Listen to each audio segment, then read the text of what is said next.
we've talked a lot about the micro view today. We talked a lot about what the future is. Hopefully you are compelled to challenge one another and think beyond what you know and try to figure out how do we get to where we think we ought to go. So one of the ways that we could do that is by looking at the macro view. What is it that we have, and how do we work with what we have? Hunter Newby is here to talk to us a little bit about that today. He's one of today's top innovators and entrepreneurs with a track record of success in communications network infrastructure.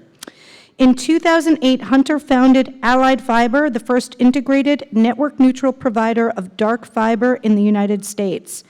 By developing modular co-location facilities in towns and cities throughout the U.S., Hunter also aims to strengthen area communities to become centers of commerce and boost local economic growth. And if you guys remember earlier today, y'all know I'm like 25, which means I probably have known Hunter since I'm 3. So without going any further, Hunter.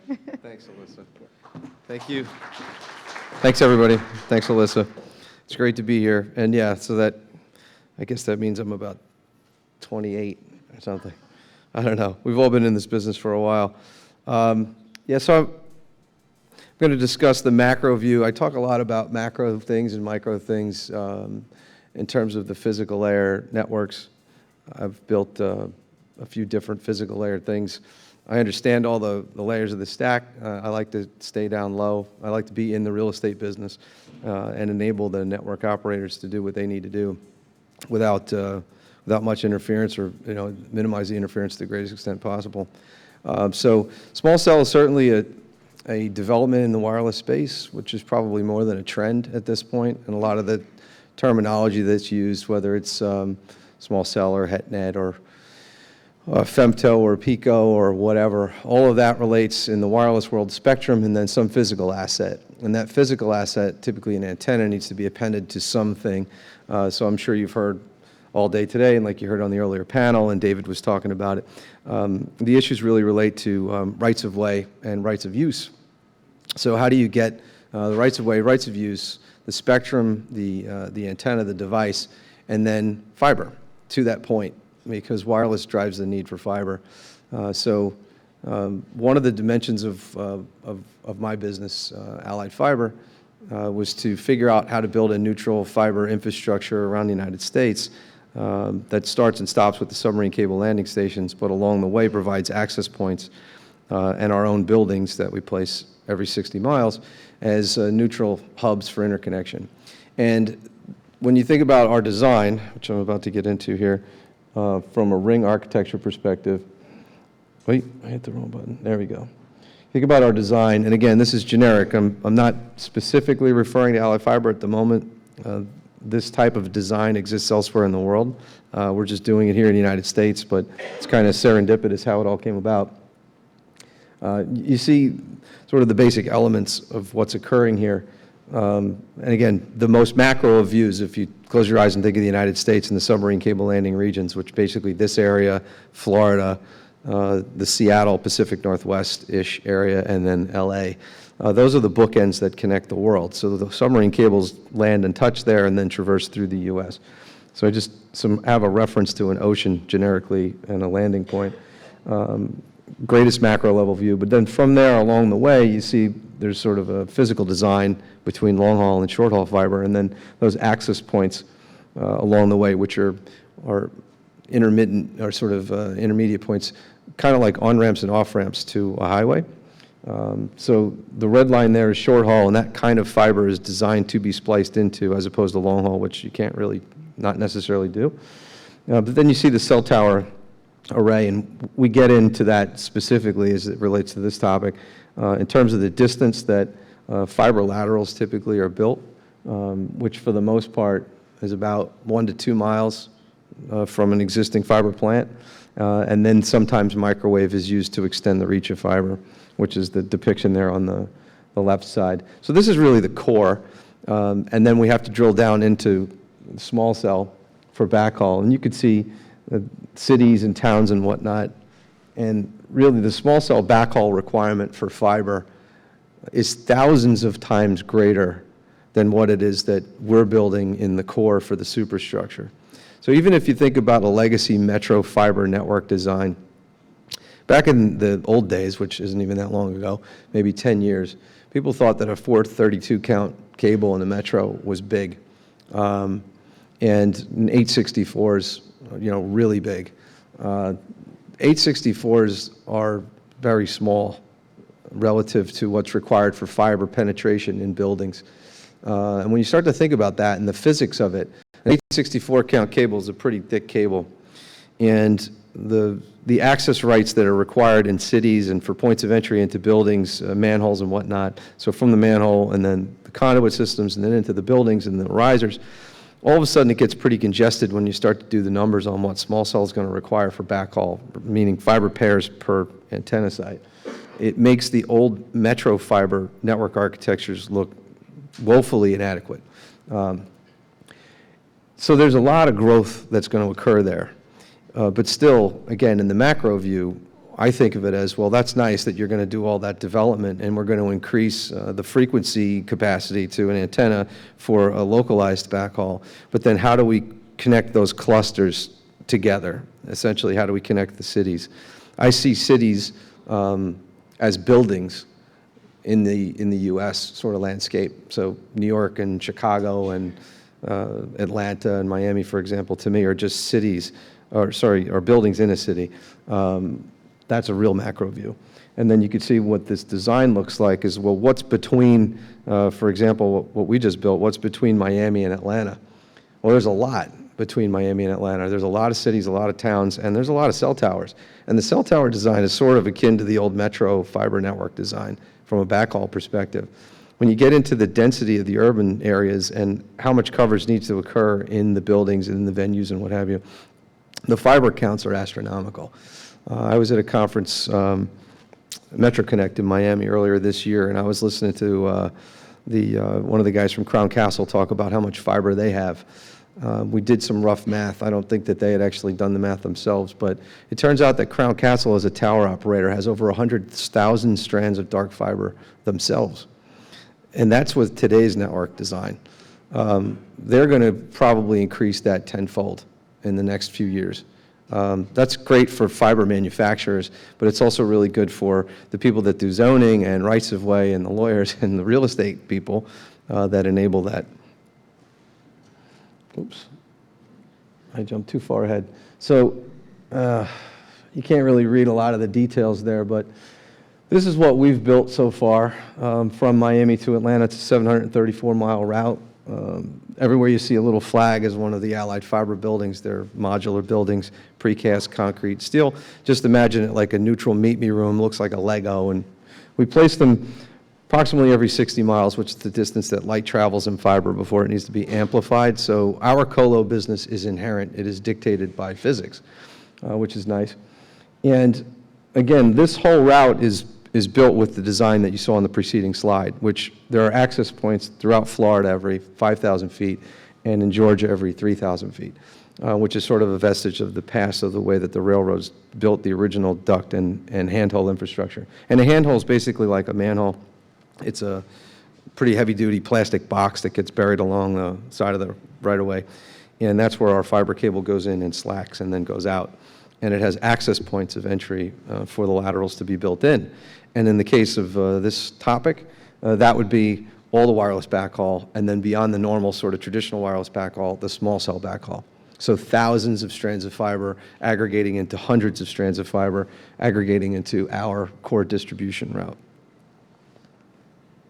And then you can see a picture here of the US, and this is our route design to get around the country using railroad rights of way. And again, the reference here is to the submarine cable landing regions, in case anybody wants to know why I picked this. You have the transatlantic north, the LATAM, South American cables landing between Boca Raton and Jacksonville. Now there's 2 new cables, and then the Pacific Northwest and Southwest for Asia. So where the U.S. sits in the world is between all these continents, and it's basically the thoroughfare for the vast majority of data. I don't see just that, though. I obviously see basically every cell tower and every antenna along the way. It'll be very interesting to watch all of this develop.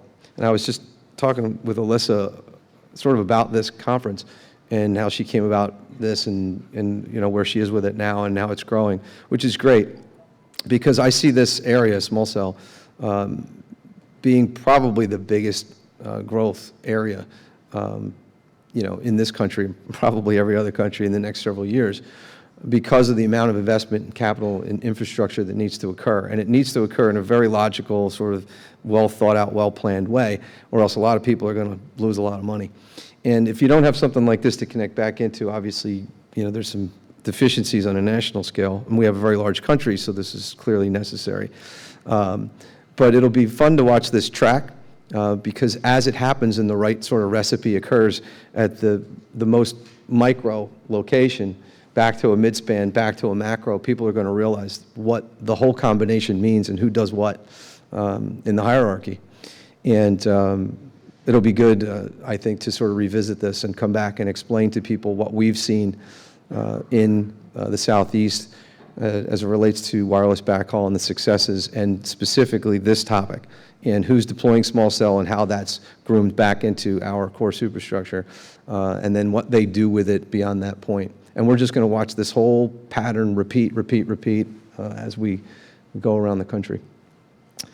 So, okay. I was going to open it up for questions, if that's okay with everybody. I know I kind of breezed through that. I'm happy to drill down on any part of that, to the extent anybody has any questions about it. Yes. Where do I go? Where do I go? Thank you. I got it. Hi, Hunter. John Celentano. In serving small cells, are you suggesting you need a high fiber count cable to, say, run down a road or street, or to connect all the different cells, that there's a dedicated pair or four fibers from each cell back to the hub? Yes, as I understand the network architecture, which has been told to me, and again, I'm not in this business, but I look at what, for example, Ray LaChance and Zenfire are doing here in New York City, and the fiber densities are, you know, at a minimum 10x what they were for serving an enterprise office building. And yeah, that's not what I'm suggesting, that's what's been suggested to me. That's just as it relates to small cell, not even just bringing fiber to places where it doesn't exist yet. So I guess my question is there not availability or development of an add drop capability where we could have fewer pairs that we're connecting into at each site, and we're picking up the signal and dropping the signal at each site along the way? Yes, that is possible. That's a traditional architecture for metro transport. It's just that there's a logical number in terms of physics as a ratio that you can't get beyond in terms of how many pairs you're going to be able to aggregate from an antenna. The antenna needs fiber, so that's number one. The number of antennas that exist in a small cell deployment, somewhere in the order of, I think it's 6 times what I've read from the Wireless Association. Was it CTIA? 6 times. So, okay, if it's 6 times that number, and you're bringing a minimum count of 24 to a tower today, or a tower site on a building, the minimum's 24, so you multiply that times 6. You have a threshold number somewhere, you know, around about 150 fibers that you have to bring to each building. So if you're going to do that, you wouldn't just bring that number of fiber, because the incremental cost of the fiber is nominal. It's the cost of the labor, and really it's the cost of the point of entry and the lawyers and the real estate, right? Typically the landlords don't care about the count of the cable, they care about the diameter of the PoE or whatever. So people are going to overbuild fiber. It's a future-proof, in a sense, what the deployment looks like. So however many antennas you think you need today, when you move to 5G, whatever that may end up looking like, you're going to need to bring fiber to those antennas too, and not just upgrade the antennas you have. That's what I've been told. I just do the math in my head, and I think that that's a really big, scary number, considering the fact that probably half of the country still has no fiber at all to the tower as a starting point. And then now we're talking about small cell. We don't even have fiber to all the towers that we have, and now they're going to multiply the number of antennas in the buildings times 6. So I see that as an opportunity, by the way, not as a difficulty. We need to think about it and come up with a plan. Does that make sense? It does. I don't know if the multipliers are quite right. I think what you're referring to is the number of small cells that equate to the capacity of a macro cell. I've heard numbers as high as 10. There you go. I'm giving Right. you 6. It could be 10, But whatever. we're talking at an individual cell basis, less traffic, if you will. So why do you need to multiply the number of fibers? So I don't want to get into it. I'm not as conversant as I need to be on it as well. But Yeah. my point is, it just seemed to me that if we're looking at high count fiber cables, maybe we can get more efficient if we had more electronics at each cell to be able to perform kind of an add drop function. But to your point, you can only do it for so many sites, right? Correct. And again, I'm here to talk about the macro view. So I go back to, my macro view slide, right? Which is sort of that slide. I'm talking about connecting my buildings, which are the smaller sort of buildings there, every 60 miles, which is like town to town. So we don't do small cell. We don't do wireless backhaul. We're the superstructure that everybody connects into. So this is the macro view of how to aggregate all the traffic from the towers and the towns and whatever. Getting into the architectures of what it's going to look like to get to the endpoint, that's going to evolve and mature, and I've just seen that in the past few years, how that's changed with DAS, for example.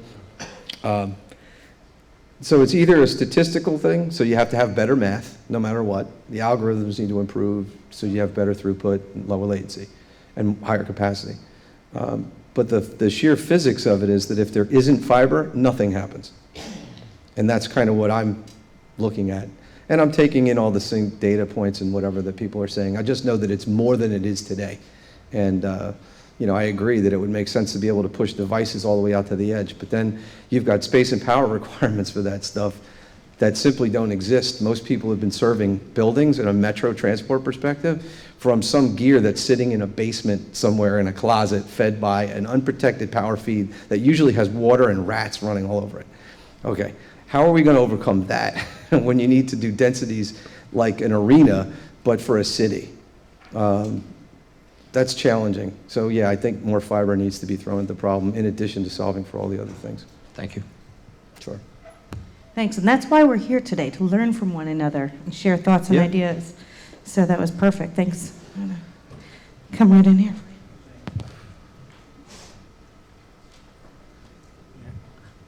I didn't see the notes on the Rocky states. Is that because of the challenge on cost or regulation related? Sorry, could you repeat that? The Rocky Mountain states. It looks like you are passing. Are you available also? Are you deploying on the Rocky Mountain states? Rocky Mountain. Right. Rocky Mountain states. Yeah. Oh, yeah. I get that question a lot. So you want me to jump ahead to this map? Whoop. Boy, this thing's sensitive. I'm not avoiding anyone, okay?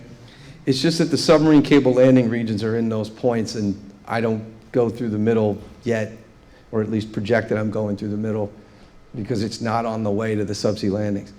The Rocky Mountain states need to be served too, so let's let this all manifest. And I think the greatest thing that I would ever do would be to build what I call the cross, which would be to connect Chicago, Kansas City, and Dallas, and then probably San Francisco, Denver, Kansas City to Ashburn. And then we're done. The quadrants can be dealt with by the regional and metro fiber providers that serve those areas. We're not in that business. This is the most macro level view you're going to see of a neutral infrastructure provider in the United States. Not to say that the Rocky Mountain states or any other region don't need the same design. We'll get around to that, hopefully. It's just a question of when, time and money. My question actually came from my experience as I'm involved in the deployment of the RF side, and I find almost most of this place actually still on the MLPP or T1s still, and Oh, yeah. not finding RFs. So I was wondering if there is any challenge for you guys to regulation related. A lot of these places are actually being preserved for ski resorts and so on. So maybe there is a challenge or a law with the regulation related. So that's basically my question. The challenge is geography, quite frankly, and population density. which is the challenge that every country faces. So if you're familiar with the OECD list, which is this French organization that ranks the United States 28th in the world in broadband speeds and penetrations, the problem with the OECD ranking is that it calls the United States a country. It also calls Luxembourg a country. And Luxembourg's the size of the stage right here. Okay, not fair exactly. So of the 27 countries that are ahead of the United States, there's only one that even gets close to comparing to our geography, and that's Australia. And even they are smaller than us, and they're a continent too. So Colorado, and I was just there last year, and I spoke at the Mountain Connect conference, which is really great. The folks that live out there in that area are very acutely aware of this problem because they live with it every single day. And they have a lot of microwave out there because there's just a lot of great geographic expanse, and the ROIs aren't there, and they're kind of looked over rather than being looked after. And there was actually this one woman who drove for 6 hours to get to Vail, which is 2 hours outside of Denver. And she came from a county that's the size of Connecticut, a county the size of a state. So, of course, I gave my whole presentation about what we're doing, and they said the same thing. When are you coming through here? Because we need that to tie into. This is great. This is what I work on, okay? National network plan, neutral for everybody, but it's very capital intensive, but it incorporates the micro level aspect of aggregating small cell in it so that we can capture the greatest amount of demand. So hopefully soon we'll be able to answer that question. But yeah, there's big challenges here in the US, geography and money. Okay. Great. We're right Well, up on thank you. 5 o'clock. I hope that was informative. Thanks again, Ilissa, and thank you all for listening.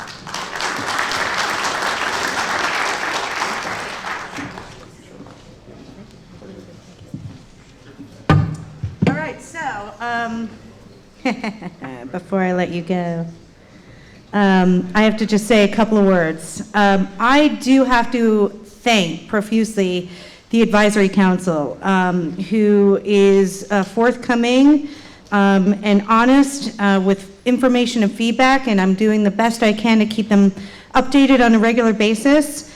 So thanks to Jose Burgos, Ray LaChance, Dominic Valeco, Steve Yapsuga, Art Mierdik, Ezra Hug, Manny Gutche, Chintan Fafadia, Mike Collado, Doug Wiest, Douglas Fishman, and Tom Chamberlain.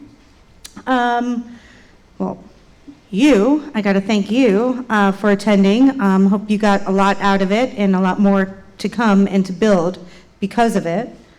We want to thank our Platinum Networking Reception sponsors because we're going to have a couple of drinks, if not more, and some bites to eat in just a couple of minutes. JMA Wireless, Telecom Infrastructure. Gold Networking Reception sponsors, really appreciate your support. Our event sponsors, you're all here, they're all here, thank you. Our media partners, our webcast, thank you so much, Jolie, and the Internet Society, and our annual sponsors. And last, but certainly not least, my team is awesome. Megan Gallagher, Lauren Dukes, Zachary Ostro, Tara Jarvis, April Sauer, and Amy Cecil. Thank you. We wouldn't be here. Thank you. Oh, and if you have a moment to fill out these surveys, that would be appreciated.